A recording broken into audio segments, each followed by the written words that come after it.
నమస్తే, welcome to yo-yo TV.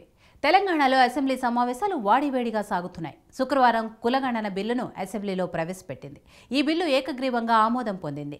ఇదిలా ఉంటే బీఆర్ఎస్, కాంగ్రెస్ నేతలు ఒకరిపై ఒకరు తీవ్ర స్థాయిలో ఆరోపణలు చేసుకుంటున్నారు.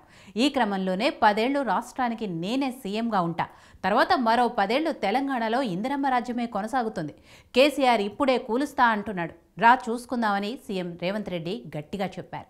దీంతో ఇప్పుడు ఈ విషయం తెలంగాణ వ్యాప్తంగా చర్చనీయాంశమైంది. ఇటు కాంగ్రెస్ పార్టీలోనూ చర్చ జరుగుతోంది.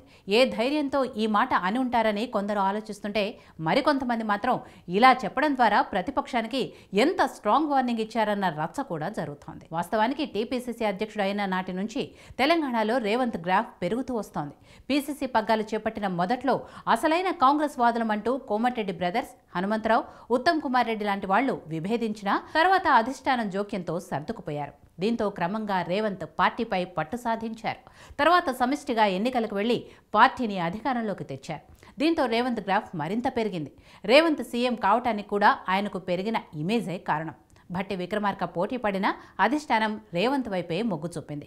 పార్టీని ఐక్యంగా నడపడంతో పాటు అధికారంలోకి తీసుకురావడంతో రేవంత్ పాత్రను గుర్తించి కాంగ్రెస్ అధిష్టానం సీఎంగా ప్రకటించింది. భట్టిని ఉప ముఖ్యమంత్రిగా ప్రకటించి అసంతృప్తి లేకుండా చేసింది.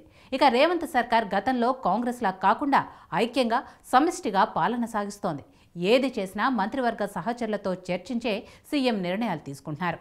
నా నిర్ణయం అనకుండా మా ప్రభుత్వం, మా నిర్ణయం అని రేవంత్ పదే పదే చెబుతున్నారు. దీంతో రేవంత్ను వ్యతిరేకించేవారు లేకుండా పోయారు.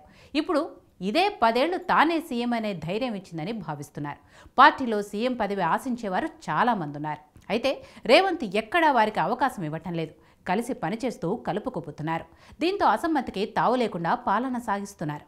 సీఎం పదవిపై ఆశ ఉన్నవారు కూడా దాన్ని వదులుకుంటున్నారు. అందుకే రేవంత్ రెడ్డి కేసీఆర్కు వార్నింగ్ ఇచ్చే క్రమంలో ఎవరూ నొచ్చుకోకుండా 10 ఏళ్లు నేనే సీఎంగా ఉంటానని గట్టిగా చెప్పగలిగారని అంచనా వేస్తున్నారు. ఇలా చెప్పడం ద్వారా తన ఆత్మవిశ్వాసాన్ని వెల్లడించడంతో పాటు ప్రభుత్వం పటిష్టంగా ఉందనే సంకేతాలు కూడా ఇచ్చారు.